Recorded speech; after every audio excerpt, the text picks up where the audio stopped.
What if I told you that in a secret facility in Shenzhen, China just validated a machine that could end America's 20-year monopoly on the world's most critical technology? A machine so important that one expert called it the Manhattan Project of our generation. In the next 10 minutes, you'll discover why this changes everything about the future of AI, smartphones, and even global warfare. This is about EUV lithography, the only technology on Earth that can make the most advanced computer chips. For decades, one Dutch company, ASML, has been the sole supplier, but China just cracked the code. We're talking about a prototype that generates light at 13.5 nanometers, about 1/10,000th the width of a human hair, to etch circuits smaller than a virus. This isn't just about phones getting faster. This is about who controls artificial intelligence, who dominates military technology, and whether the global tech supply chain splits into two warring ecosystems. Let's break down exactly what China built, how they did it, and what it means for you. First, let's talk about why this machine is so critical. You know how your phone gets faster every year? That's because chips get smaller. But here's the problem. Making chips smaller than 7 nanometers requires a very specific type of light. Not just any light, extreme ultraviolet light at exactly 13.5 nanometers. Think of it like trying to draw incredibly detailed art. A thick marker works for big pictures, but if you want to draw something microscopic, you need the finest pen imaginable. That's what EUV does for chips. For over 20 years, only one company has figured out how to mass-produce this technology, ASML in the Netherlands.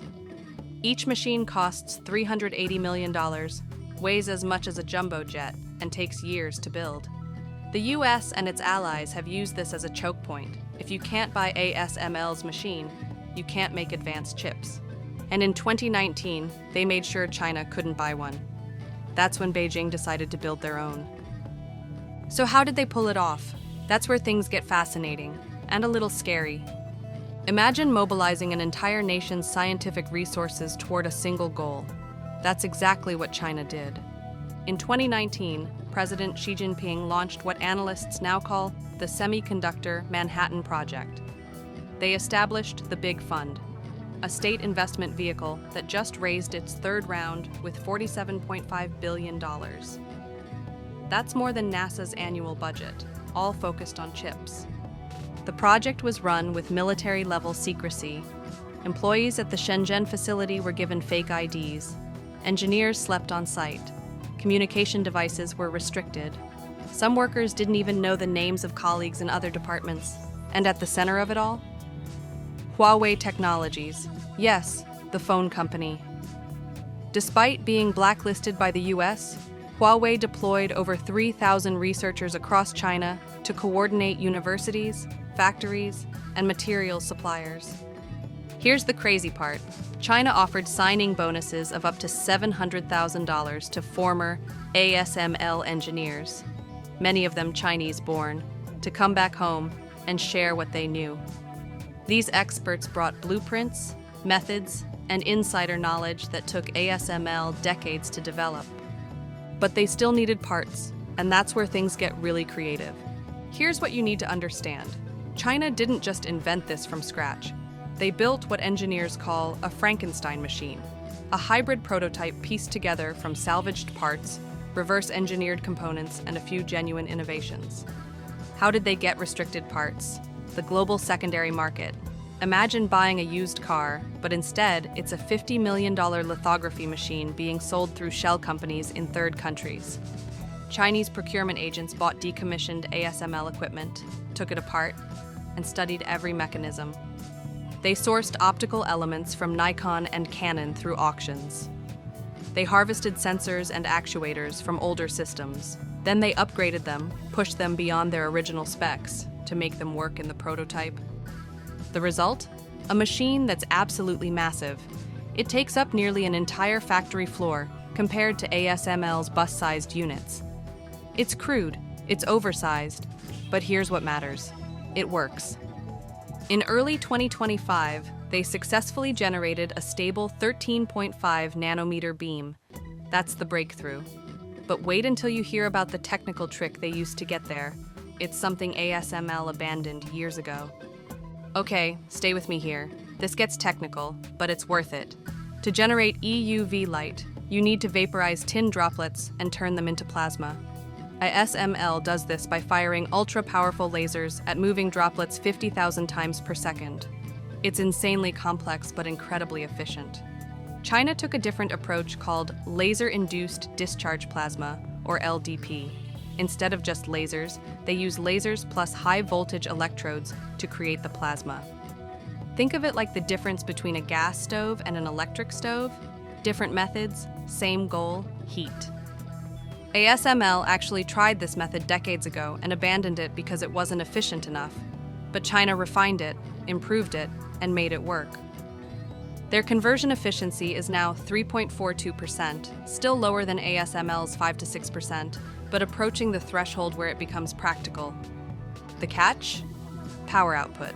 ASML's machines pump out 250 to 600 watts of EUV light. China's prototype? Maybe 150 watts on a good day. That's why this is still a prototype, not ready for mass production yet. But remember, this is version 1, and China has a backup plan that might leapfrog ASML entirely. We'll get to that in a moment. So if they've got the light source working, why aren't they mass-producing chips tomorrow? 2 words: mirrors and materials. EUV light is so powerful it's absorbed by everything, including air. So the entire light path has to be in a vacuum, and instead of lenses, you need ultra-precise mirrors made of alternating layers of molybdenum and silicon. ASML's mirrors, made by Carl Zeiss in Germany, reflect 70 to 85% of the light with near-perfect accuracy. China's domestic mirrors? They can generate test patterns, but they degrade quickly. Carbon deposits build up. Surface roughness causes issues. They're just not durable enough yet. And then there's positioning. The machine has to move the silicon wafer to within 1/4 of a nanometer.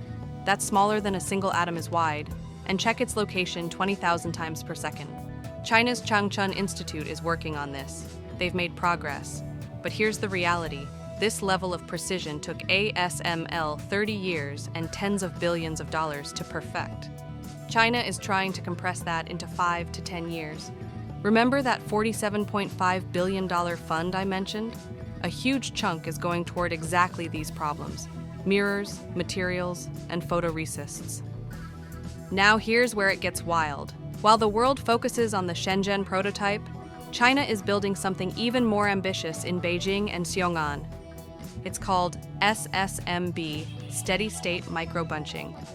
Instead of blasting tin droplets with lasers, imagine using a particle accelerator as a light source. Electrons zip around a storage ring, organized into tiny bunches, generating continuous EUV light. The advantages: this could generate over 1,000 watts of power, double what ASML's best machines produce. And get this, one accelerator could potentially feed multiple lithography stations across an entire factory. No tin droplets, no debris, no mirror contamination. Tsinghua University already proved the concept works in experiments in Berlin. If they pull this off by 2030, China won't just catch up to ASML. They could leapfrog them entirely and start making 2 nanometer or even 1 nanometer chips using a completely different technology. That's the long game. But what does this mean for you, right now? Let's bring this home. The Shenzhen prototype isn't perfect. It won't replace ASML tomorrow, maybe not even by 2028. But here's what matters. The era of Western monopoly on advanced chip making is ending. Most analysts think 2030 is when China will have true mass production capability. That's the year when they could make AI chips, smartphone processors, and military systems completely independent of Western suppliers. What we're watching is the fall of what experts call the Silicon Curtain, the world splitting into 2 incompatible tech ecosystems. One led by the US and its allies, one led by China. For AI development, for smartphone innovation, for military technology, for the entire global economy, this changes the game. The question isn't whether China will succeed. The question is how fast, and whether the West can compete with a nation that's willing to spend $50 billion and mobilize thousands of scientists toward a single goal. This is the tech Cold War, and the race just got a whole lot closer. If this opened your eyes to what's happening behind the scenes in global tech, Hit that like button and drop a comment. What do you think happens next? And subscribe because we're covering the stories that actually matter, not just the headlines everyone else is reading.